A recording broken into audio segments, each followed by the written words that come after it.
İyi günler arkadaşlar. Kanalımıza hoş geldiniz. Bugün yine sizler için yepyeni videolarla karşınızdayım. İki başarılı oyuncularımız Elçin Sangu ve Barış Ardus'tan güzel paylaşımlarını sizler için hazırladık.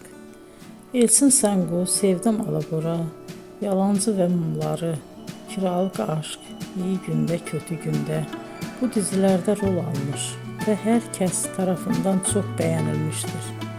Biz de Elçin Sangu ve Barış Ardus'tan en güzel sempatik fotolarını sizler için hazırladık. Bu karelerin devamını istiyorsanızsa emeğe saygı olarak kanalımıza abone olup yorum yazmayı unutmayın arkadaşlar.